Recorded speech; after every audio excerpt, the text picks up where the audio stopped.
আমি আলোচনাটা 3 ভাগে ভাগ করব। প্রথম অংশে আমরা সভ্যতার সংঘাত নিয়ে কথা বলবো, যে সভ্যতার সংঘাত তত্ত্বটা আসলে কি, এটা কারা দিল, এটা পক্ষে বিপক্ষে কি ধরনের যুক্তি আছে, ইসলামের জায়গা থেকে এটার ব্যাপারে আমাদের অবস্থান কি হওয়া উচিত, এরকম। সেকেন্ড যে সেকশনটা, সেখানে আমরা সভ্যতার উত্থান এবং পতন বা সভ্যতার জীবন চক্র এই বিষয়টা নিয়ে আলোচনা করব, এবং আমরা দেখার চেষ্টা করব এই আলোচনার প্রেক্ষিতে বর্তমান বিশ্ব ব্যবস্থা এবং মুসলিম উম্মার ব্যাপারে আমরা কি ধরনের ইনসাইট পেতে পারি। আর ফাইনালি তৃতীয় যে সেকশনটা, সেখানে আমি চেষ্টা করব আগের দুটো আলোচনাকে বাংলাদেশের সাথে লিঙ্ক করা। সভ্যতার সংঘাতের রূপটা বাংলাদেশে কি, এবং সভ্যতার উত্থান পতনের যে স্টেজেস আছে, যে ধাপগুলো আছে, সেটার আলোকে আমাদের কি ইনসাইট আমরা পেতে পারি বাংলাদেশের ব্যাপারে। আচ্ছা, আমরা শুরু করি তাহলে। বাই দ্য ওয়ে, 52 গুণ 163 হলো 9576। এটা আমি মনে মনে করিনি, আগে করে আনছি। আচ্ছা, সভ্যতার সংঘাত বা ক্ল্যাশ অফ সিভিলাইজেশনস, এই ধারণাটা বা এই কনসেপ্টটা পপুলারাইজ করছেন বা জনপ্রিয় করে তুলছেন আমেরিকার একজন পলিটিক্যাল সায়েন্টিস্ট, ওনার নাম হলো স্যামুয়েল হান্টিংটন। 1993 সালে ফরেন অ্যাফেয়ার্স ম্যাগাজিনে উনি একটা প্রবন্ধ লিখছিলেন এই নামে, এবং এর 3 বছর পর 1996 সালে এটা একটা বই আকারে বের হয়, যেটা সাবটাইটেল ছিল the remaking of the world order, the clash of civilisations. তবে ইন্টারেস্টিংলি এই কথাটা আসলে তার আবিষ্কার না, এবং এই কনসেপ্টটা আসলে তার তৈরি না। তার আগে আরেকজন ওয়েস্টার্ন স্কলার এই ধারণাটা এবং এই ফ্রেজটা কয়েন করছিলেন। তার নাম কে বলতে পারবে? এই ভদ্রলোক একজন ওরিয়েন্টালিস্ট, একজন জায়নিস্ট এবং একজন ইহুদি। তার নাম হলো বার্নার্ড লুইস।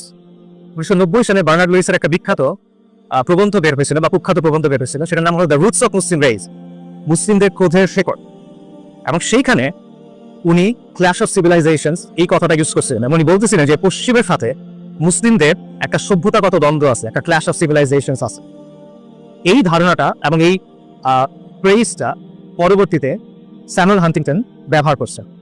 তো ক্ল্যাশ অফ সিভিলাইজেশনস, স্যামুয়েল হান্টিংটনের যে ফ্রেমিং, সেটা এটা অর্থ কি?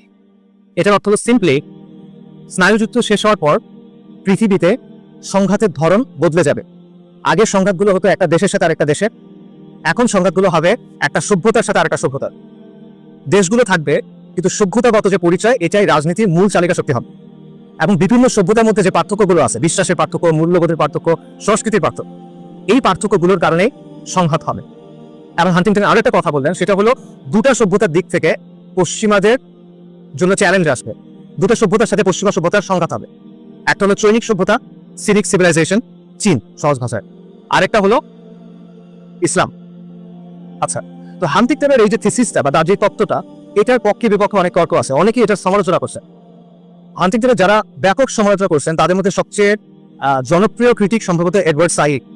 আপনার এডওয়ার্ড সাইডের নাম অনেকেই শোনার কথা, ওরিয়েন্টালিজমের লেখক। এডওয়ার্ড সাইড যেটা বলছেন সেটা হলো হান্টিংটন এবং বার্নার্ড লুইসরা সভ্যতাকে অতি সরলীকরণ করছেন, ওভার জেনারেলাইজেশন করছেন। তারা ব্যাপারটা এমনভাবে প্রেজেন্ট করছেন যে একটা সভ্যতার ভিতরে সবাই মনে হয় একই রকম চিন্তা করে, একইভাবে একই দৃষ্টিভঙ্গি রাখে, সবাই মনে হয় একই ব্যাখ্যা অনুসরণ করে। সো এডওয়ার্ড সাইডের অ্যাকচুয়াল কথাটা ছিল যে ইসলামকে এসেনশিয়ালিস্ট ভাবে উপস্থাপন করা হচ্ছে, এসেনশিয়ালিস্ট ভাবে উপস্থাপন করা হচ্ছে। এটা মানে হলো মুসলিম উম্মার ভিতরে সবাই একরকম না, এখানে বিভিন্ন দৃষ্টিভঙ্গি আছে, এখানে বিভিন্ন বৈচিত্র্য আছে, বিভিন্ন ধরনের ব্যাখ্যা আছে, বিভিন্ন ধরনের দৃষ্টিভঙ্গি আছে। তো হান্টিংটন এবং বার্নার্ড লুইস ব্যাপারটা এভাবে প্রেজেন্ট করছেন যে সব মুসলিম মনে হয় একই রকম, সবাই মনে হয় একইভাবে চিন্তা করে, এবং সবাই মনে হয় পশ্চিমকে শত্রু হিসেবে দেয়। এটা ঠিক না। এটা কার কথা?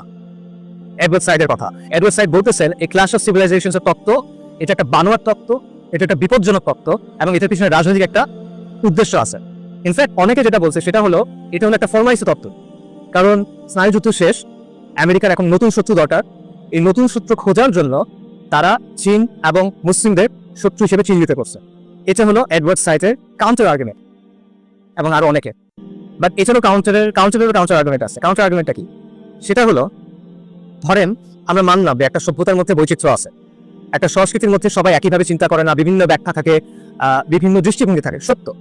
তারপরও তো মৌলিক কিছু বিষয় থাকে যেগুলো এক, কোর কিছু বিশ্বাস তো ডেফিনেটলি থাকে, নিশ্চয়ই কিছু মূল্যবোধ থাকে, নিশ্চয়ই কিছু বৈশিষ্ট্য থাকে যেগুলোর ব্যাপারে সবাই একমত। দেখি তো সেটা স্বতন্ত্র একটা সিভিলাইজেশন, দেখি তো সেটা স্বতন্ত্র একটা সংস্কৃতি। যদি প্রত্যেকটা বিষয় বিতর্কিত হয় তাহলে ওটা তো কোনো একক জিনিস না, এটা ভিন্ন ভিন্ন জিনিস। এটা উদাহরণ দেয়, মনে করেন আমাদের মধ্যে সালাতের ব্যাপারে বিভিন্ন ফিকি মতপার্থক্য আছে। নামাজ পড়ার সময় আমরা হাত কোথায় বাঁধবো, কিভাবে বাঁধবো, আমিন কিভাবে বলা হবে, আস্তে না জোরে, রুকুতে সিজদাতে কিভাবে যাওয়া হবে, ইত্যাদি অনেক রকমের মতপার্থক্য আছে না? এটা হলো ফিকি মতপার্থক্য, শাখাগত মতপার্থক্য। কিন্তু মৌলিক বিষয়ের ব্যাপারে দ্বিমত আছে কিনা? সালাত যে আদায় করতে হবে, 5 ওয়াক্ত সালাত যে ফরজ, এটাতে তো দ্বিমত নাই। এখন কেউ যদি বলে না, তুমি বলতে পারো না সব মুসলিমরা মনে করে 5 ওয়াক্ত সালাত ফরজ, এই বলাটা ঠিক হবে না, এটা একটা এসেনশিয়ালিস্ট ব্যাখ্যা। মুসলিমদের মধ্যে বিভিন্ন দৃষ্টিভঙ্গি আছে, অনেকে তো সালাহ পড়ে না, অনেকে মনে করে তিন ওয়াক্ত সালাহ, রাইট? তখন কি এটা গ্রহণযোগ্য কথা হবে না। সো একই কথা আপনি ক্লাসের সিভিলাইজেশনের ব্যাপারে বলতে পারেন যে ঠিক আছে, বৈচিত্র্য আছে, তারপরে তো মৌলিক কিছু কোর বিষয় আছে প্রত্যেক সভ্যতার, এবং সেই বিষয়গুলোর ক্ষেত্রে পার্থক্য হতে পারে, সেই পার্থক্যের ভিত্তিতে সংঘাত হতে পারে। ঠিক আছে, এখানে আমরা ডিকলোনিয়াল পার্সপেক্টিভটাও দেখতে পারি। এডওয়ার্ড সাইড তাকে পোস্ট কলোনিয়াল স্টাডিজ বা ডিকলোনিয়াল স্টাডিজের অত্যন্ত ব্যাপকভাবে তিনি এটাকে প্রভাবিত করছেন। তবে এই জায়গায় একটা পার্থক্য আছে, as far age I understand it. পার্থক্যটা হলো এডওয়ার্ড সাইড বলেন যে হান্টিংটনের ফ্রেমিংটা ভুল এবং আসলে এখানে কোনো সংঘাত নাই। আর ডিকলোনিয়াল স্টাডিজ বলে হান্টিংটনের ফ্রেমিং ভুল, কিন্তু এখানে আসলে একটা সংঘাত আছে, একটা লড়াই আছে। তবে লড়াইটা 90-এর দশক থেকে শুরু না, লড়াইটা শুরু কয়েক শতাব্দী আগে থেকে, কলোনিয়ালিজমের সময় থেকে। পশ্চিমারা যখন সারা বিশ্বে আগ্রাসন চালালো, সারা বিশ্বে তাদের ব্যবস্থা চাপাই দিলে, তখন থেকেই লড়াই শুরু। এবং এটা আসলে সংঘাত না, সংঘাত হয় সমানে সমানে। ইসরায়েল আর প্যালেস্টাইনের মধ্যে, ফিলিস্তিনিদের মধ্যে যখন লড়াই হয়, এটা সংঘাত কিনা না, একটা দখলদারিত্ব, একটা প্রতিরোধ। তো ডিকলোনিয়াল স্টাডিজ বলে যে এটা হলো ইম্পোজিশন এবং রেজিস্ট্যান্স, আগ্রাসন এবং প্রতিরোধ। এই জায়গায় তাদের একটা মত পার্থক্য আছে। সো এটা হলো সভ্যতার সংঘাতের অরিজিন এবং এই ব্যাপারে নানা ব্যাখ্যা, তর্ক ইত্যাদি। এখন এই জায়গায় আমরা আমাদের জায়গায় আসি, ইসলামের জায়গা থেকে সভ্যতার সংঘাতের ব্যাপারে আমাদের অবস্থান কি, আসলে কি এখানে কোনো সংঘাত আছে কিনা। এখন আমরা এভাবে চিন্তা করতে পারি যে সভ্যতার সংঘাতের তত্ত্ব দিচ্ছে প্রথমে একটা ইহুদি জায়নিস্ট ওরিয়েন্টালিস্ট খারাপ লোক, আর এটার বিরুদ্ধে বলছে এডওয়ার্ড সাইড, যেটা ভালো লোক, ফিলিস্তিনি লেফটিস্ট লোক, ফিলিস্তিনের পক্ষে ভালো ভালো কথা বলছে, সাম্রাজ্যবাদের সমালোচনা করছে। তার মানে সভ্যতার সংঘাত বলে আসলে কিছু নাই না, ব্যাপারটা এরকম না। এটা এত সিম্পলি চিন্তা করলে হবে না। আমরা হান্টিংটনের ফ্রেমিং বাদ দিলাম, আমরা বার্নার্ড লুইসের কথা বাদ দিলাম, আমরা ইসলামের জায়গা থেকে দেখি আধুনিক পশ্চিমাদের সভ্যতা, এটার সাথে ইসলামের সংঘাত আছে কিনা, আধুনিক পশ্চিমা সভ্যতার সাথে ইসলামের দ্বন্দ্ব আছে কিনা। অবশ্যই আছে। কেন? কারণটা হলো আধুনিক পশ্চিমা সভ্যতার বিভিন্ন তত্ত্ব আছে, বিভিন্ন মতবাদ আছে, বিভিন্ন ব্যবস্থা আছে, তাদের অর্থনৈতিক মতবাদ, রাজনৈতিক মতবাদ, সামাজিক তত্ত্ব, বিভিন্ন ধরনের কাঠামো আছে। কিন্তু এই সবগুলোর উৎসটা কি, এই সবগুলোর ভিত্তিটা কি, এই সবগুলোর ভেতরে কি আছে? এই সবগুলোর ভেতরে আপনি তিনটা মৌলিক ক্যারেক্টারিস্টিক্স দেখতে পাবেন সবসময়। প্রথম ক্যারেক্টারিস্টিক্স হলো, বা প্রথম বৈশিষ্ট্য হলো, ক্যারেক্টারিস্টিক হলো যে এই সব কিছুর ভিত্তি হলো মানুষের আকল, মানবীয় বিচার বুদ্ধি। যত মতবাদ, যত তত্ত্ব, যত ব্যবস্থা, এগুলো সবকিছুর উৎস কি? মানবীয় বিচার বুদ্ধি। এটি মূল মাপকাঠি। এবং যখন মানবীয় বিচার বুদ্ধিকে মাপকাঠি হিসেবে গ্রহণ করা হচ্ছে, তখন আপনার কোন জিনিসটাকে অস্বীকার করতে হচ্ছে? আপনার আসমানি কিতাব এবং রিসালাতকে অস্বীকার করা হচ্ছে। কোন একটা বিষয়ে ওয়াহি বলতেছে এ, আর মানুষের আকল বলতেছে বি। আধুনিক সভ্যতা কোনটা গ্রহণ করবে? সবসময় সে বি গ্রহণ করবে। তার মানে হলো সে রিসালাত এবং ওয়াহির কর্তৃত্বকে অস্বীকার করতেছে, এবং এটার অনুসিদ্ধান্ত বা এটার লজিক্যাল ফলাফল হলো সে সমাজ এবং শাসনের ক্ষেত্রে মহান আল্লাহর যে কর্তৃত্ব, সেটা কি করতেছে? অস্বীকার করতেছে। আরো সহজভাবে চিন্তা করে, পশ্চিমা সভ্যতার সাথে আমাদের যে দ্বন্দ্ব, এটাকে তিনটা প্রশ্নের মধ্যে আনা যায়। কর্তৃত্ব কার? মাপকাঠি কি? অনুসরণীয় কে? সিম্পল। কর্তৃত্ব কার? পশ্চিমা সভ্যতা বলবে কর্তৃত্ব মানুষ, মানুষের কর্তৃত্ব, সবার উপর মানুষ সত্য, তাহার উপর নাই। মাপকাঠি কি? মানুষের বিচার বুদ্ধি, মানবীয় তত্ত্ব, মানবীয় ব্যবস্থা। অনুসরণীয় কে? অনুসরণীয় মানুষ। কোন মানুষ? সেখানে মতপার্থক্য হতে পারে। কেউ বলবে গ্রিসের ফিলোসফাররা, কেউ বলবে মধ্যযুগের পলিম্যাথরা, নিউটন বা লিওনার্দো দা ভিঞ্চি, এই টাইপের লোকেরা। কেউ বলবে বিজ্ঞানীরা, আইনস্টাইন বা এই টাইপের কেউ। অথবা কেউ বলবে এখন কি বলো, সেলিব্রিটিরা, ইনফ্লুয়েন্সাররা, যাত্রাপাড়ার ভাড়রা, নর্তকীরা, রাইট, বাইজিরা, এরা হলো এখন অনুসরণীয়। বাট মানুষ, প্রতিটা জায়গায় মানুষ, সবার উপর মানুষ সত্য, তাহার উপর না। এটা হিউম্যানিজমের কথা। আমাদের সিস্টেম বর্তমান বিশ্ব চলে কি শুরু করে? সেকুলার হিউম্যানিজমের উপরে। আর এখানে ইসলাম কি বলো? মাপকাঠি কি? আল ফুরকান। কর্তৃত্ব কার? আল্লাহু আকবার। সবকিছুর উপরে আল্লাহর কর্তৃত্ব, সবকিছুর ঊর্ধ্বে আল্লাহ। অনুসরণীয় দৃষ্টান্তকে রাসূলুল্লাহ সাল্লাল্লাহু আলাইহি ওয়াসাল্লাম। কেন? কারণ তিনি আল্লাহ প্রেরিত পুরুষ। সো এই জায়গায় আপনি দেখেন পশ্চিমা সভ্যতা যে কাজটা করতেছে, যেই বিষয়টা আল্লাহর জন্য নির্দিষ্ট, সেটা সে এনে কার উপর আরোপ করতেছে? মানুষের উপর আরোপ করতেছে।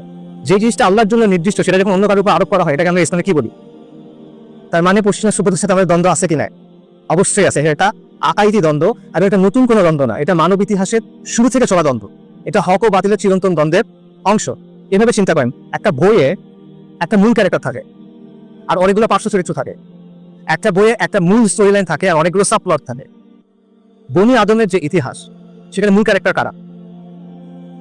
বনি আদমের যে ইতিহাস, এখানে মূল স্টোরিটা কি? এখানে মূল ক্যারেক্টার হলেন আম্বিয়া কেরাম আলাইহিমুস সালাতু ওয়াস সালাম। বনি আদমের শুরুটা হলো একজন নবীকে দিয়ে, আদম আলাইহিস সালাম। এবং তাদের মিশনটা কি? তাদের স্টোরিটা কি? তারা কেন দুনিয়াতে আসছে? ওয়ালাকাদ বাআসনা ফি কুল্লি উম্মাতিন রাসূলান আন ইয়াবুদুল্লাহা ওয়াসতানিবুত তাগুত। প্রত্যেক কওমের কাছে রাসূল পাঠানো হয়েছে এই মর্মে যে তোমরা তাগুতকে অস্বীকার করো এবং এক আল্লাহর ইবাদত করো, রাইট? কাজেই রসুল এটাই হলো মানব ইতিহাসের মূল দ্বন্দ্ব, তাওহীদের সাথে শিরকে, ইমানের সাথে কুফরের, ইসলামের সাথে জাহেলিয়াতের। রাসূলুল্লাহ সাল্লাল্লাহু আলাইহি ওয়াসাল্লামের সাথে কুরাইশের দ্বন্দ্বটা কি নিয়েছিল? এটা অর্থনৈতিক দ্বন্দ্ব, রাজনৈতিক দ্বন্দ্ব না, এই জিনিসটা নিয়ে দ্বন্দ্ব, ইসলাম এবং জাহেলিয়াতের দ্বন্দ্ব। ইব্রাহিম আলাইহিস সালামের সাথে তার পিতার দ্বন্দ্বটা কি নিয়ে? তার কওমের দ্বন্দ্বটা কি নিয়ে? সেম, ইসলাম এবং জাহেলিয়াতের দ্বন্দ্ব। একইভাবে পশ্চিমা সভ্যতার সাথে আমাদের দ্বন্দ্বটা এই দ্বন্দ্বের অংশ। এটা হক এবং বাতিলের চিরন্তন যে দ্বন্দ্ব, সেটার অংশ। এবং এই দ্বন্দ্বটা বহুমুখী, এটা শুধুমাত্র রাজনৈতিক না, এটা শুধুমাত্র অর্থনৈতিক না। অবশ্যই এখানে রাজনৈতিক দিক থাকে, এখানে অর্থনৈতিক দিক থাকে, কিন্তু এটা একমাত্র দিক না। এখানে বিশ্বাসের ভূমিকা থাকে, এখানে মূল্যবোধের ভূমিকা থাকে, এখানে সংস্কৃতির ভূমিকা থাকে। আমরা অনেক সময় খুব সিম্পলি বলি যে পশ্চিমারা ইরাকে আক্রমণ করছে বা অন্য কোনো জায়গায় আক্রমণ করছে তেলের জন্য। না, তেল একটা রিজন অবশ্যই, মানে এটি একমাত্র রিজন না। এখানে আকিদার একটা সম্পর্ক আছে। সে আপনার কাছ থেকে শুধু আপনার দেশ দখল করতে চায় না, সে আলটিমেটলি কি চায়? আল্লাহ আযজা ওয়া জাল্লা কি বলছে? ইহুদি খ্রিস্টানরা কখনো তোমাদের উপর সন্তুষ্ট হবে না যতক্ষণ না কি হাত্তা তাত্তাবিয়া মিল্লাতাহুম, যতক্ষণ না তুমি তাদের মিল্লাতের অনুসরণ করে। এবং তারা আলটিমেটলি আপনার কাছ থেকে কি চায়? তারা আলটিমেটলি চায় ইসলামের আলোটা নিভায় গেতে। এটা তার কথা, আল্লাহ আযজা ওয়া জাল্লার কথা। ইউরিদুনা লিইউতফিউ নূরাল্লাহি বিআফওয়াহিহিম, তারা তাদের মুখের ফু দিয়ে আল্লাহর দ্বীনকে নির্বাপিত করতে চায়। রাইট? তবে সংঘাত আছে নাকি না? অবশ্যই সংঘাত আছে। এখানে আপনি দেখেন, এই কথা খালি আমার কথা না, আমাদের পূর্ববর্তীদের কথা চিন্তা করেন। পশ্চিমা সভ্যতার সাথে আমাদের যে সংঘাত আছে, এ কথা সাইদ কুতুব রাহিমাহুল্লাহ বলছেন, আবুল হাসান নাদবি বলছেন, মুস্তাফা সাবরি বলছেন, মাওলানা মাওদুদি বলছেন, আব্দুল কাদের আওদা বলছেন, আল্লামা আহমদ শাকির বলছেন, আল্লামা শানকিতি রাহিমাহুল্লাহ বলছেন। তারা কি নিজে নিজে বলছেন, বানায় বানায় বলছেন? না, তারা কোরআন এবং সুন্নাহর আলোকে বাস্তবতাকে দেখে কথা বলছেন।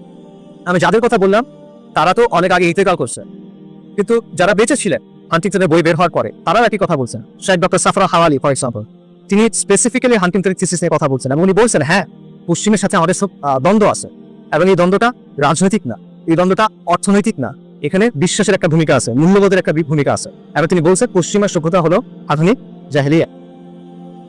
কাজেই হান্টিংটনের ফ্রেমিং যাই হোক, বার্নার্ড লুইসের ফ্রেমিং যাই হোক, ইসলামের জায়গা থেকে আমাদের কনক্লুশন হলো, হ্যাঁ, পশ্চিমা সভ্যতার সাথে আমাদের একটা দ্বন্দ্ব আছে, এবং এটা হলো হক ও বাতিলের চিরন্তন যে দ্বন্দ্ব, সেটার অংশ। আচ্ছা, এটা হলো ফার্স্ট সেকশন। সেকেন্ড সেকশনে যাই আমরা, সেটা হলো সভ্যতার গতিপথ বা সভ্যতার উত্থান এবং পতন। সভ্যতার গতিপথ নিয়ে বিভিন্ন ধরনের দৃষ্টিভঙ্গি আছে। এই ব্যাপারে দুটা ফেমাস দৃষ্টিভঙ্গি আমি বলি, যেটা সবচেয়ে বেশি গ্রহণ করা হয়, সেটা হলো প্রগতির অবস্থান। প্রগতির অবস্থান বলে যে যত সময় যাচ্ছে তত মানব জাতির উন্নতি হচ্ছে, যত সময় যাচ্ছে তত মানব জাতির বিকাশ হচ্ছে, এবং এটা সর্বক্ষেত্রে।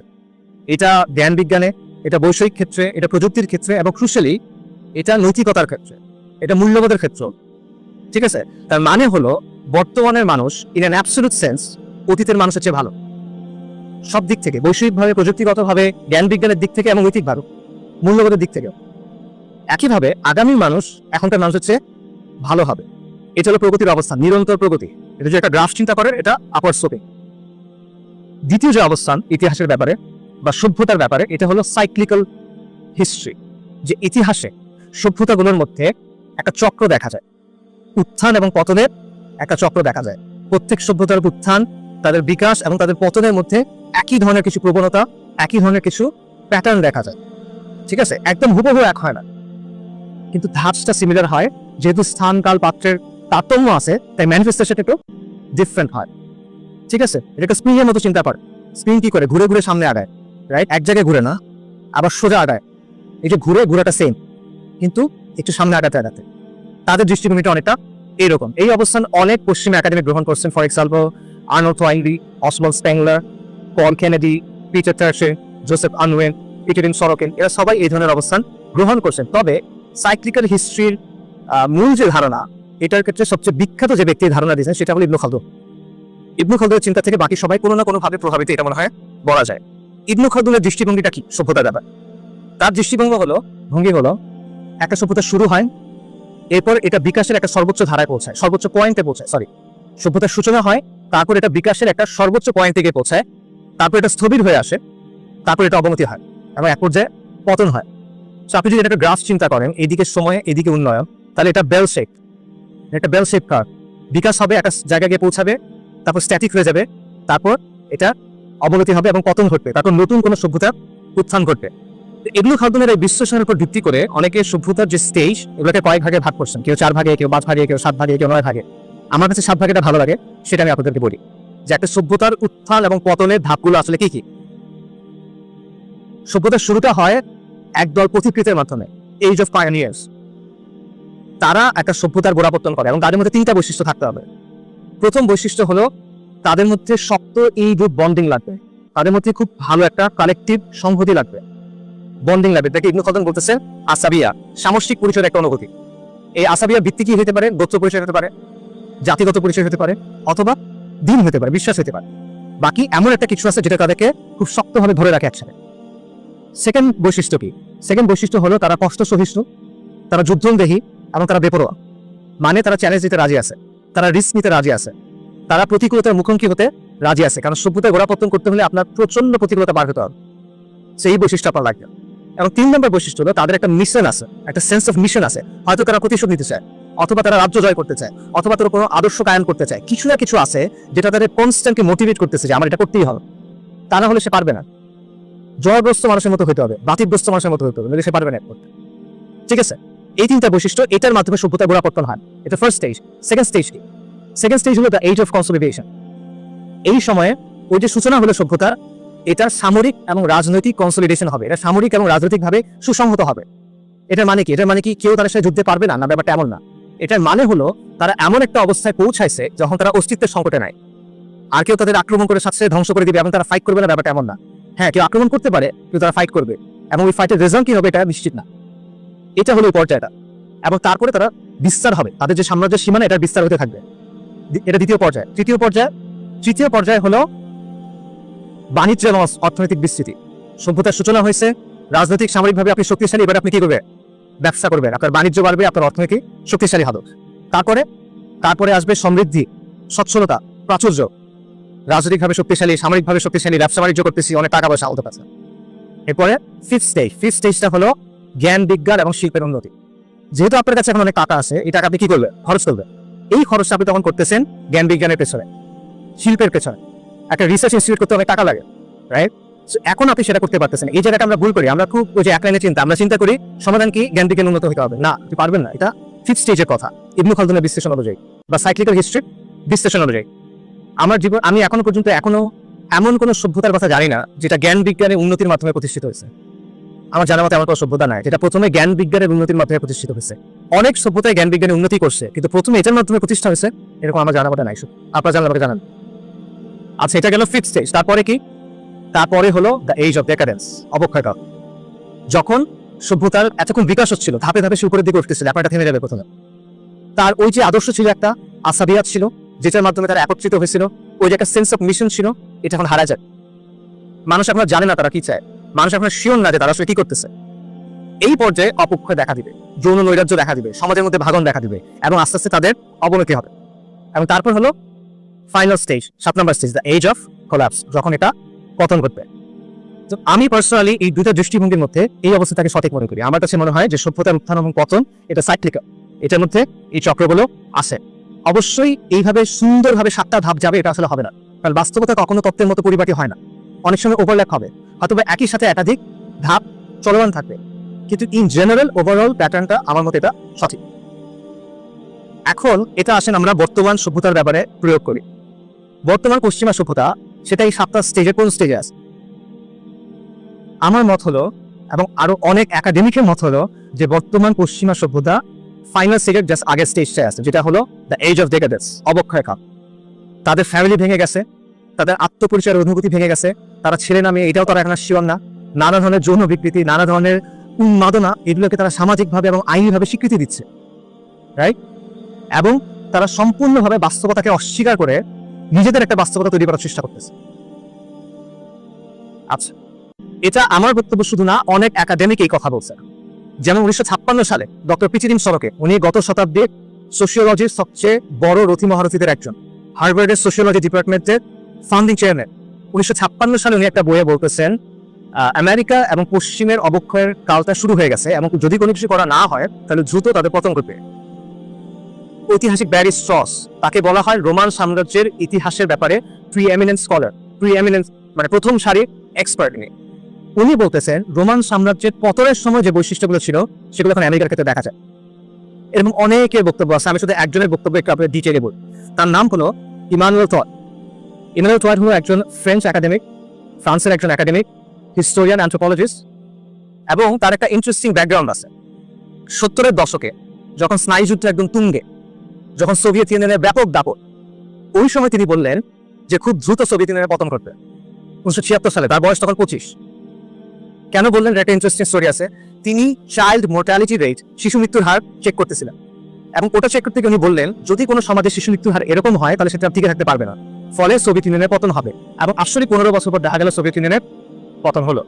2002 সালে যখন ওয়ার অন টেরর একদম পুরোদমে শুরু হচ্ছে, তখন ইমানুয়েল টড একটা বই লিখলেন, ওখানে উনি বললেন যে আমেরিকান সাম্রাজ্য ভেঙে পড়তে যাচ্ছে। এবং এই 2023 বা 24 সালে উনি আরেকটা বই লিখলেন যেখানে উনি বললেন পশ্চিমের পতন হয়ে গেছে, এই পতনের প্রক্রিয়া চলমান, the defeat of the West. এটা ইংরেজিতে অনুবাদ হয় না কেন জানি, তখন উনি কথাটা বললেন। এবং এটার পিছনে তিনি বেশ কিছু কারণ দেখালেন। ফর এক্সাম্পল, এই যে শিশু মৃত্যুর হার, উনি বলতেছেন পশ্চিমের পতন হচ্ছে এবং এই পতনটা শুরু হচ্ছে আমেরিকা থেকে, কারণ আমেরিকাই হলো পশ্চিমা সভ্যতার সবচেয়ে শক্তিশালী পিলার, সেখান থেকেই পতনটা শুরু। উনি দেখালেন যে শিশু মৃত্যুর হার আমেরিকার চেয়ে রাশিয়াতে কম, অথচ রাশিয়া আমেরিকার চেয়ে অনেক দুর্বল একটা কান্ট্রি। আমেরিকা 1980 সালে যে পরিমাণ উৎপাদন করতো এখন সেটা করে না। 80 সালের তুলনায় তারা এখন অনেক কম গাড়ি প্রস্তুত করে, 80 দশকের তুলনায় তারা এখন অনেক কম গম উৎপাদন করে। তাদের ওভারঅল ইন্ডাস্ট্রি উৎপাদনের ক্যাপাসিটি ভেঙে পড়ছে। তাদের শিক্ষার হার, উনি বলতেছেন দেখাচ্ছে ডেটা দিয়ে, 65 সালের পর থেকে ধারাবাহিকভাবে শিক্ষার হার, শিক্ষার মান, ছাত্রদের সংখ্যা আমেরিকাতে কমতেছে, আইকিউ কমতেছে। এটা উনি বলতেছে তরুণরা এমন সব ক্যারিয়ারের দিকে যাচ্ছে যেগুলো কোনো ভ্যালু অ্যাড করে না ইকোনমিতে, এগুলো ভ্যালু ট্রান্সফার করে। ফর এক্সাম্পল, লয়ার বা ফাইন্যান্সিয়াল অ্যানালিস্ট যারা ওয়াল স্ট্রিটে কাজ করে, তারা কিন্তু কোনো কিছু প্রডিউস করে না, তারা প্রোডাকশনের মানে ভ্যালুটা ট্রান্সফার করে বেসিক্যালি। এটাকে উনি বলছেন ইন্টারনাল ব্রেইন রেট, রাইট? এবং উনি বলতেছেন যে ক্যাপিটালিজম বেসিক্যালি নিওলিবারাল ফাইন্যান্সিয়াল ক্যাপিটালিজমে পরিণত হয়েছে, যার ফলে অর্থনীতিও ভেঙে গেছে, সমাজও ভেঙে গেছে। ফলে পশ্চিমের অবস্থান আজকে এমন যে এটা একদিকে বিস্তারিত হচ্ছে, অন্যদিকে তার যেটা কেন্দ্র ওটা ধসে পড়তেছে। এটা ইমানুয়েল টডের কথা। এবং উনি বলতেছেন এটার পেছনে আরো কিছু কারণ আছে। তার বক্তব্য হলো পশ্চিমের যে উত্থান, পশ্চিমা সভ্যতার যে উত্থান, এটার পেছনে ধর্মের একটা ভূমিকা আছে, বিশেষ করে ক্রিশ্চিয়ানিটির প্রটেস্ট্যান্ট ধারা। কেন? কারণ প্রটেস্ট্যান্ট ধারা শিক্ষাকে খুব গুরুত্ব দেয়। প্রটেস্ট্যান্ট ধারার শিক্ষা হলো প্রত্যেক খ্রিস্টান তার দায়িত্ব হলো বাইবেলটা সে নিজে নিজে পড়বে এবং পড়ে নিজে নিজে শিক্ষা গ্রহণ করবে। অবশ্যই আপনার শিক্ষাকে গুরুত্ব দিতে হবে। এবং এই শিক্ষার গুরুত্বের কারণে যেসব দেশের শিল্প বিপ্লব বেছে আপনি দেখবেন সেখানে প্রটেস্ট্যান্টিজম খুব প্রভাবশালী। যেমন Britain Protestant, America Protestant, Germany 2/3 Protestant. অর্থাৎ তিনি বেসিক্যালি বলতেছেন পশ্চিমের যে উত্থান, এটার পিছনে প্রটেস্ট্যান্ট ক্রিশ্চিয়ানিটির একটা প্রভাব আছে। এটা নতুন কোনো বক্তব্য না, বাইতাবে আপনারা ম্যাক্স ওয়েবারের নাম অনেকে শুনতে পারেন, সমাজবিজ্ঞানের জনক বলা হয়। ম্যাক্স ওয়েবারের একটা বই আছে, the Protestant ethic on the rise of capitalism. ওখানে উনি বেসিক্যালি একই কথা বলতেছেন যে পুঁজিবাদের যে উত্থান, এটার পিছনে প্রটেস্ট্যান্ট ক্রিশ্চিয়ানিটির একটা ভূমিকা আছে। ইমানুয়েল টড একই কথা বলতেছেন, বাট তিনি বলতেছেন বর্তমানে তো সেটা এখন আর নাই। ধর্মের যে প্রভাবটা আগে ছিল পশ্চিমে, ওটাতে এখন আর নাই। ধর্মের প্রভাব শূন্য এখন। এক সময় এটা ধাপে ধাপে হয়েছে। একসময় পশ্চিমা বিশ্বের সাধারণ মানুষ ধর্ম বিশ্বাস করতো এবং ধর্মের মূল্যবোধ গুলা সহজে বাস্তবায়িত হতো। এরপর একটা স্টেজ আসলো যখন মানুষ আর ধর্মে বিশ্বাস করে না, বা ধর্মের মূল্যবোধ গুলো সমাজে এখনো বিরাজমান। আর বর্তমানে এমন একটা অবস্থায় বেশ পৌঁছেছে যেখানে মানুষও বিশ্বাস করে না, ধর্মের মূল্যবোধ সমাজের মধ্যে নাই, শিক্ষার ওই গুরুত্বও নাই এবং ওই কাঠামো নাই। সেটাকে এখন কি আসছে? ইমানুয়েল টড বলতেছে এখানে আসছে নায়ালিজম, নৈতিক শূন্যতা, বাস্তবতাকে অস্বীকার করার একটা প্রবণতা, বাস্তবতাকে ধ্বংস করার একটা প্রবণতা। এই যে ট্রান্সজেন্ডারিজমের মতো উন্মাদনাগুলো, এটা হলো বাস্তবতাকে অস্বীকার করা এবং নিজের একটা বাস্তবতা তৈরি করার প্রবণতা। এবং এইগুলোর ফলাফলটাকে, এটার ফলাফল হলো পশ্চিমের সামাজিক ব্যবস্থা এবং রাজনৈতিক ব্যবস্থা দুর্বল হয়ে যাচ্ছে। গণতন্ত্র পশ্চিমে দুর্বল হয়ে গেছে, গণতন্ত্র পশ্চিম থেকে আস্তে আস্তে মুছে যাচ্ছে। এটা শত শত একাডেমিক বলতেছেন, এখনো বলতেছেন। এবং তারা বলতেছেন পশ্চিমে বেসিক্যালি ক্ষমতাসীন এলিট আর জনসাধারণ, এদের মধ্যে একটা কাঠামোগত বিরোধ তৈরি হয়ে গেছে। একদিকে এলিটিজম, আরেকদিকে পপুলিজম। এবং এটা ক্রমান্বয়ে আরো বাড়তে থাকবে, ইমানুয়েল টডের কথা। এবং এই যে ডোনাল্ড ট্রাম্প বা ট্রাম্পের মতো যে মানুষগুলো, এই ফেনোমেননটা, এটা হলো এই দ্বন্দ্বের রেজাল্ট। সো বেসিক্যালি এখানে সামারিটা হলো যে পশ্চিমা বিশ্ব এখন অবক্ষয় কাল এবং পতনের কারণে মাঝামাঝি আছে। তবে এটা রাতারাতি ঘটবে না। একটা বড় গাছ মনে করেন ভেতর থেকে ক্ষয়ে গেছে, এটা পড়বে, এই পড়তে কিন্তু সময় লাগে, রাতারাতি পড়ে না। একটা বিশাল রাজপ্রাসাদ, এটা অ্যাবান্ডন, এটা আস্তে আস্তে ধসে পড়তেছে, একদিনে কিন্তু হয় না, সময় লাগে। রোমান সাম্রাজ্যের যে পতন, এই পতনে 100 বছরের বেশি সময় লাগছিল। একইভাবে পশ্চিমা বিশ্বের যে পতন, এটাতেও সময় লাগবে, কয়েক দশক সময় হয়তো লাগবে, কিন্তু পতনের প্রক্রিয়া চলমান। আচ্ছা, এটা গেল সভ্যতার উত্থান পতনের জায়গা থেকে পশ্চিমের ব্যাপারে একটা অবস্থান। দ্বিতীয় যে পয়েন্ট, সেটা হলো সভ্যতার উত্থান পতনের যে প্যাটার্ন, এটার আলোকে মুসলিম উম্মার ব্যাপারে আমরা কি ইনসাইট পাই? আমাদের যে সংকট আছে, এটা অতিক্রম করে নতুন ইসলামী সভ্যতা, এটা কিভাবে হবে? স্টেজগুলোর কথা চিন্তা করো। প্রথমে পথিকৃতদের ধাপ, তারপর হলো সামাজিক, তারপর সামরিক এবং রাজনৈতিক কনসলিডেশনের ধাপ, সুসংহত হওয়ার ধাপ।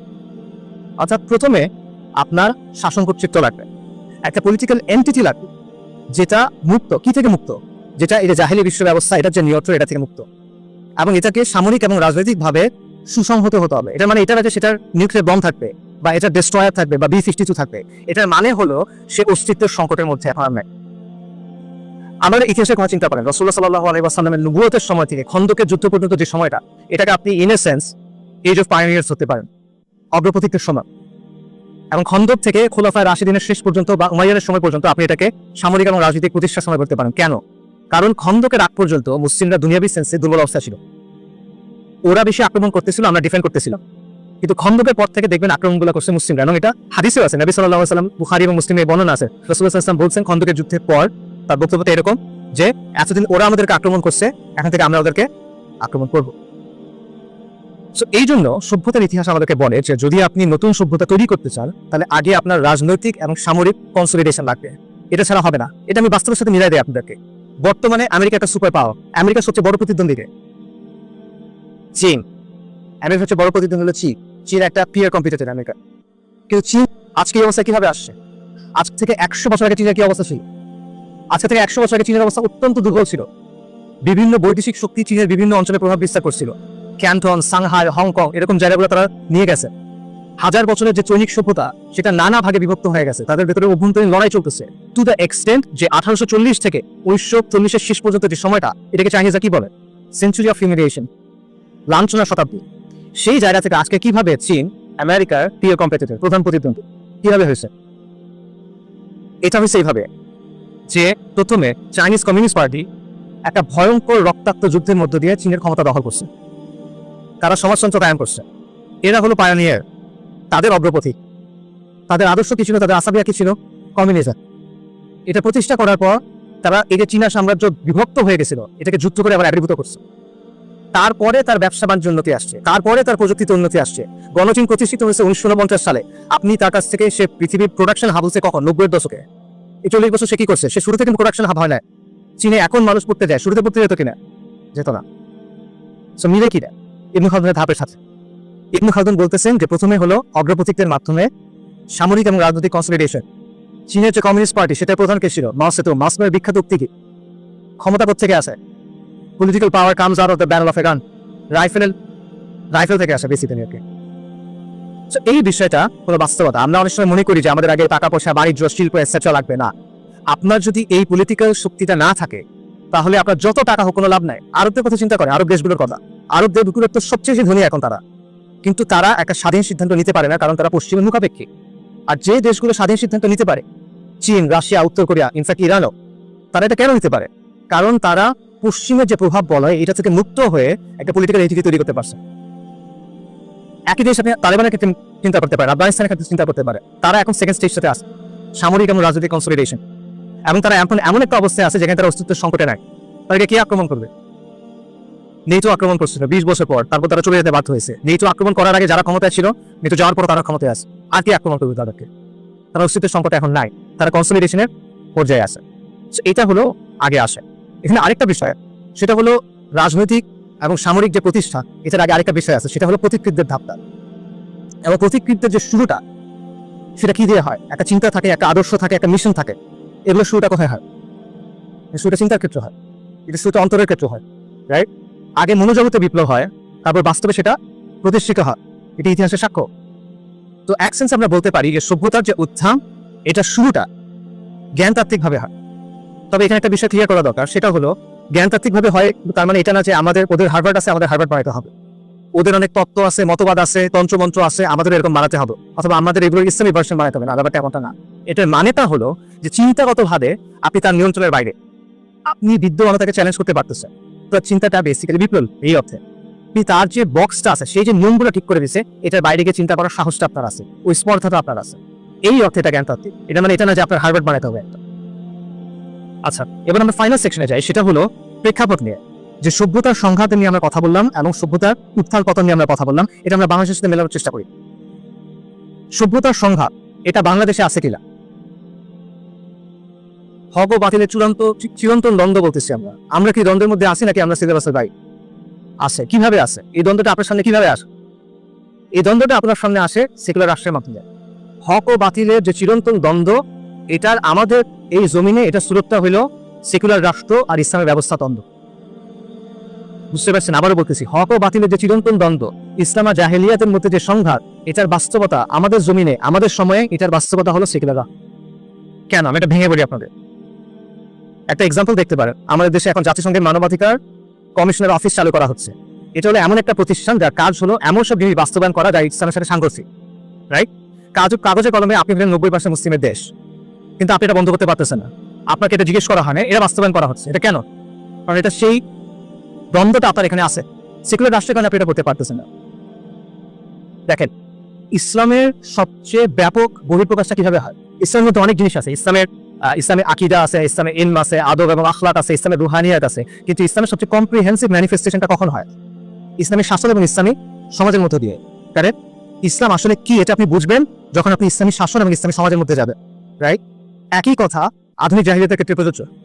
আধুনিক যে জাহিলিয়াত, এটার অনেক তত্ত্ব আছে, মতবাদ আছে, আদর্শ আছে, মতাদর্শ আছে, ব্যবস্থা আছে, কিন্তু এটা সবচেয়ে কম্প্রিহেন্সিভ, সবচেয়ে ব্যাপক বাস্তবায়নটা কোথায় হয়?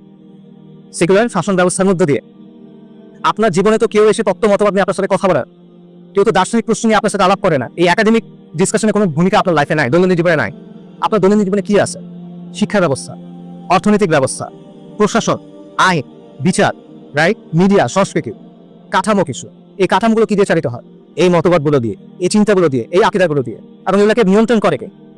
বেশিরভাগ ক্ষেত্রে এগুলো নিয়ন্ত্রণ করে সেকুলার রাষ্ট্র, রাইট? তাহলে যেভাবে ইসলামী সমাজ এবং ইসলামী শাসন হলো ইসলামের সবচেয়ে কম্প্রিহেন্সিভ ম্যানিফেস্টেশন, ঠিক একইভাবে সেকুলার রাষ্ট্র হলো আধুনিক জাহেলিয়াতের সবচেয়ে কম্প্রিহেন্সিভ ম্যানিফেস্টেশন। এবং এই কারণে এটাই হলো সভ্যতার সংঘাতের রূপ আপনার চোখের সামনে। এই জিনিসটা কয়েকটা বিষয়ে প্রমাণ করা যায়। ফর এক্সাম্পল, সার্বভৌমত্বের যে ধারণা, আমরা জানি যে আধুনিক রাষ্ট্র মানে সার্বভৌম। সার্বভৌমত্ব না থাকলে একটা পলিটিক্যাল এন্টিটি রাষ্ট্র হিসেবে গণ্য হয় না। সার্বভৌমত্ব মানে কি? সার্বভৌমত্ব মানে হলো নিজ সীমানার ভেতরে রাষ্ট্র হলো চূড়ান্ত কর্তৃপক্ষ। রাষ্ট্রের আইনই চূড়ান্ত আইন। একমাত্র রাষ্ট্র আইন প্রণয়ন করতে পারে, এই আইন সবার উপর বাইন্ডিং, এবং চূড়ান্ত আনুগত্যের হকদার হলো রাষ্ট্র। এই ব্যাপারে ইসলাম কি বলো? এই ব্যাপারে ধর্ম কি বলো? আমার কথা বলতেছি না, ইয়ে ইউনিভার্সিটি সেকুলার একাডেমিক আছে, পল খান, তার একটা বই আছে, putting liberalism in it's place. ওখানে উনি বলতেছেন একত্ববাদী ধর্মে স্রষ্টার যেসব বৈশিষ্ট্যের কথা বলা হয়, সেকুলার ব্যবস্থায় রাষ্ট্রের উপর এই বৈশিষ্ট্যগুলো আরোপ করা হয় সার্বভৌমত্বের মাধ্যমে। আবারও বলতেছি, একত্ববাদী ধর্ম মানে হলো ইসলাম, খ্রিস্টিয়ানিটি এবং ইহুদি ধর্ম। এই ধর্মে আল্লাহর যে সিফাত আছে, এই সিফাতগুলোর মধ্যে কিছু কিছু সিফাত আধুনিক রাষ্ট্রের উপর প্রয়োগ করা হয় এই সার্বভৌমত্বের কনসেপ্টের মাধ্যমে। সার্বভৌমত্ব কি আরোপ করে রাষ্ট্রের উপরে? সার্বভৌমত্ব বলে যে চূড়ান্ত আনুগত্য, মাত্র এটা বললাম যে চূড়ান্ত আনুগত্য হলো রাষ্ট্রের, আইন ও বিচারের একমাত্র উৎস হলো রাষ্ট্র। রাষ্ট্রের সীমানার মধ্যে সবচেয়ে বড় কর্তৃপক্ষ রাষ্ট্র। রাষ্ট্র ঠিক করে কোনটা বৈধ, কোনটা অবৈধ, কোনটা হালাল, কোনটা হারাম। রাষ্ট্র সহিংসতার বৈধতা দেয়। আপনি রাষ্ট্র যখন কাউকে মারে অথবা রাষ্ট্রের জন্য যখন কাউকে মারা হয়, তখন সেটা ভালো কাজ, আপনি খেতাব পাবেন। কিন্তু যদি অন্য কাউকে মারেন, যদি অন্য কোনো কারণে, তখন সেটা খারাপ, আপনাকে ফাঁসি দেওয়া হয়। অর্থাৎ সে সহিংসতার বৈধতা দেয়। এবং রাষ্ট্র হলো নাগরিকদের পরিচয়ের উৎস। কোনো মানুষের যদি এই যে আপনার যে পাসপোর্ট আছে, সেটা হলো ইন্টারন্যাশনাল আইডেন্টিটি কার্ড, রাইট? আপনার যদি দেশ না থাকে, আপনার কোনো নাগরিকত্ব নেই, ঠিক আছে? রাষ্ট্র আপনার অস্তিত্ব ঠিক করতেছে ইন এ সেন্স। এবং নিজ সীমানার মধ্যে শিক্ষা বলেন, অর্থনীতি বলেন, সামাজিক কাঠামো বলেন, সংস্কৃতি বলেন, প্রত্যেকটা জায়গা রাষ্ট্র কর্তৃত্ব করতেছে। তো আধুনিক জাহিলিরা কার্যত রাষ্ট্রের উপর দেবত্ব আরোপ করতেছে, সে রাষ্ট্রকে একটা ইলাহতে পরিণত করছে।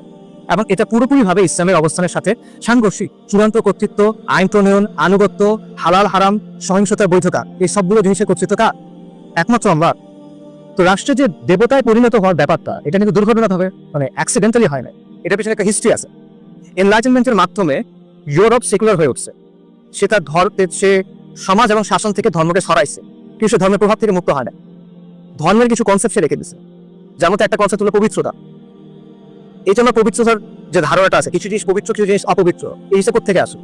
ধর্মের বাইরে পবিত্রতা অপবিত্রের কোনো ধারণা আছে না, এটা একটা ধর্মীয় ধারণা। কিন্তু দেখে সেকুলার রাষ্ট্র পবিত্র অপবিত্র আছে। পবিত্র সংবিধান, রাইট? জাতীয় পতাকা, জাতীয় সঙ্গীত, এগুলোর ব্যাপারে হুকুম আহকাম আছে।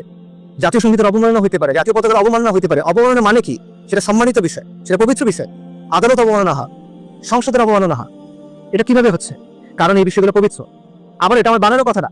এমিল দুরখিম, আপনার অনেকে নাম শুনছেন, সমাজবিজ্ঞানের জনকদের একজন বলা হয়। উনি বলতেছেন যে জন্মভূমি, স্বাধীনতা, পতাকা, এই বিষয়গুলো পবিত্র হয়ে উঠছে ফ্রেঞ্চ রেভলিউশনের পর। ফরাসি বিপ্লবের পর থেকে এই বিষয়গুলোকে পবিত্র গণ্য করা হচ্ছে। আমেরিকান একজন সমাজবিজ্ঞানী রবার্ট বেলা, উনি বলতেছে যে আধুনিক দেশগুলোতে, বিশেষ করে আমেরিকার কথা বলতেছে, জাতি, দেশ, জাতীয় মুক্তি, জাতীয় শহীদ, এই ব্যাপারগুলোকে যেভাবে ট্রিট করা হয়, এগুলোকে যে ভক্তি এবং শ্রদ্ধা দেখানো হয়, এটা ধর্মের মতো। এমনই বলতেছে এটা হলো সিভিল রিলিজিয়ন, নাগরিক ধর্ম। এই কারণে এই সেকুলার রাষ্ট্রে নবী সাল্লাল্লাহু আলাইহি ওয়াসাল্লামের যদি অবমাননা হয় সেটা বিচার করে না, কারণ তার কাছে এটা পবিত্র না। কিন্তু যদি আদালতের অবমাননা হয় সেটা বিচার করে, কারণ তার কাছে ওইটা পবিত্র। রাইট? সো পবিত্রতার জায়গায় সে একটা প্রতিদ্বন্দ্বী স্থাপন করতেছে আপনার সামনে। এখানেও দেখেন সেকুলার ব্যবস্থার সাথে আমাদের দ্বন্দ্ব। ইসলামের অবস্থান পুরোপুরিভাবে সেকুলার অবস্থানের সাথে সাংঘর্ষিক। সমাজ এবং শাসন থেকে ইসলামকে সরানোর কোনো সুযোগ নাই, এটা ইসলামের ডোমেইন। খ্রিস্টানিতে একটা কথা আছে যে render unto God and render unto Caesar, যে যেটা রাজা সেটা রাজাকে দাও, যেটা আল্লাহ সেটা আল্লাহকে দাও। এটা বিকৃত খ্রিস্টানিটির শিক্ষা, কিন্তু এবং কোনো কিছু ইসলামে নাই। ইসলামের অবস্থান কি? আল্লাহ আযজা ওয়া জাল্লা বলতেছেন ওয়া হুয়া আল্লাযী ফিস সামাই ইলাহু ওয়া ফিল আরদি ইলাহ। সূরা যুখরুফে আল্লাহ বলতেছেন আল্লাহ আসমানে ইলাহ এবং তিনি জমিনে ইলাহ। ওয়া হুয়াল হাকিমুল আলীম, তিনি সর্বময়, তিনি প্রাজ্ঞ, প্রোগ্রামার। সেকুলার ব্যবস্থা জমিনে আল্লাহর যে কর্তৃত্ব এটাকে অস্বীকার করতেছে। কিভাবে? সে আইনের ক্ষেত্রে শরিয়াকে মানে না, সে বিচারের ক্ষেত্রে আল্লাহকে মানে না, সে মূল্যবোধের ক্ষেত্রে আল্লাহকে মানে না, সে শাসনের ক্ষেত্রে আল্লাহকে মানে না। সো বেসিক্যালি সে জমিনে আল্লাহর যে কর্তৃত্ব এটাকে অস্বীকার করতেছে। ইসলামের অবস্থা সিম্পল, সার্বভৌম সত্তা আল্লাহ, বিধানদাতা আল্লাহ, এবং আল্লাহর উপর ঈমান আনার দাবি হলো, আবশ্যক হলো যে আল্লাহ যে সিস্টেমটা আমাদের দিচ্ছেন আপনি এই সিস্টেমটা বাস্তবায়ন করবেন।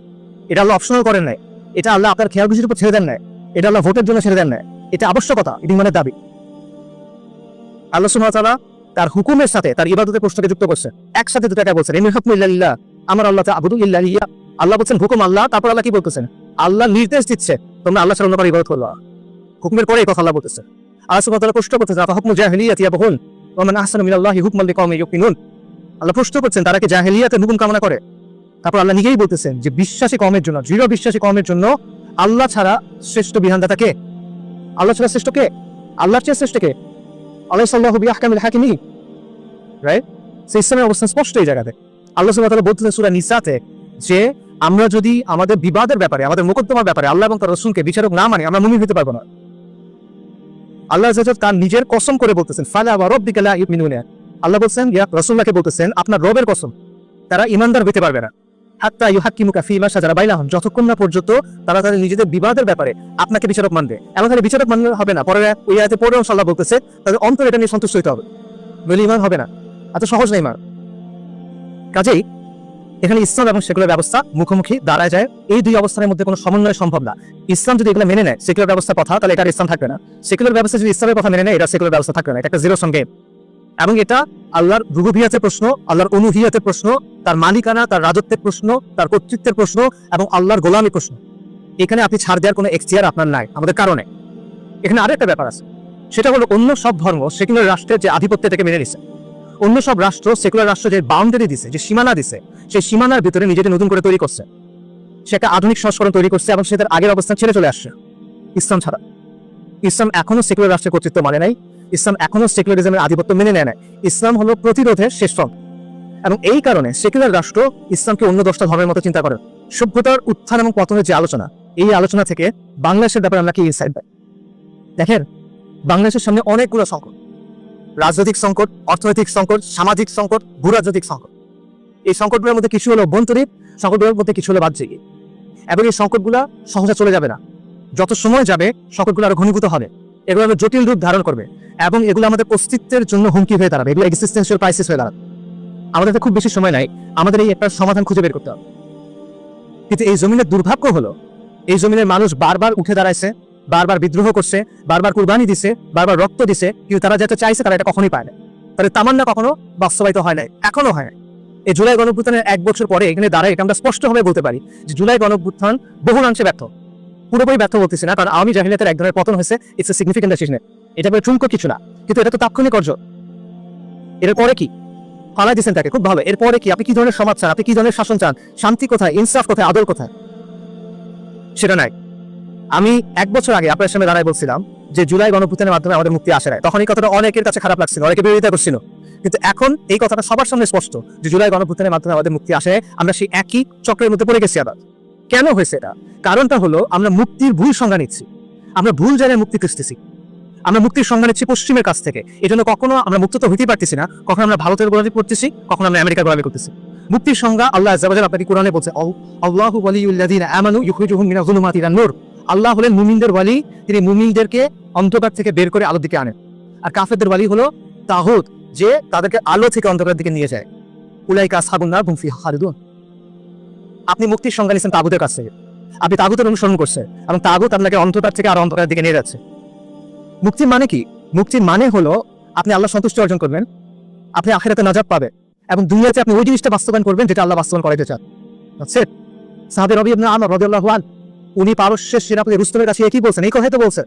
তাকে প্রশ্ন করা হয়েছে, তোমরা এখানে কেন আসছো? তিনি বলছেন, আমাদেরকে আল্লাহ পাঠাইছেন। কেন? মানুষকে মাখলুকের গোলামি থেকে বের করে খালিকের গোলামি দিকে নিয়ে যাওয়ার জন্য, মানুষকে দুনিয়ার সংকীর্ণতা থেকে মুক্ত করে দুনিয়া এবং আখিরাতের প্রশস্ততার দিকে নিয়ে যাওয়ার জন্য। আল্লাহ আমাদেরকে পাঠাইছেন মানুষকে ধর্মের অন্যায় এবং অবিচার থেকে বের করে ইসলামের আদরের দিকে নিয়ে যাওয়ার জন্য। এটাই তো মুক্তি, এটাই তো আজাদু। কিন্তু আপনি সেটা চাচ্ছেন না। আপনি খুঁজতেছেন কোন জায়গায়? আপনি খুঁজতেছেন পশ্চিমা মতবাদের মধ্যে।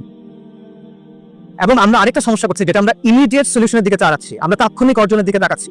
আমরা মনে করতেছি আইয়ুব খানের পতন হলেই হবে, আমরা মনে করছি ইয়াহিয়ার জুলুম শেষ হলেই হবে, আমরা মনে করছি এরশাদের পতন হলেই হবে, আমরা মনে করছি হাসিনার পতন হলেই মনে হবে।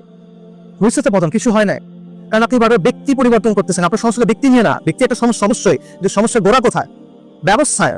আপনার ব্যবস্থা পরিবর্তন করতে হবে। যতক্ষণ পর্যন্ত আপনি ব্যবস্থা নিয়ে পরিবর্তন করতে না পারতেছেন, ততক্ষণ পর্যন্ত আপনার সমস্যার সমাধান হবে না। কিন্তু এটা আমরা করতেছি না, এবং আমরা ভুল জায়গায় সমাধান করতেছি।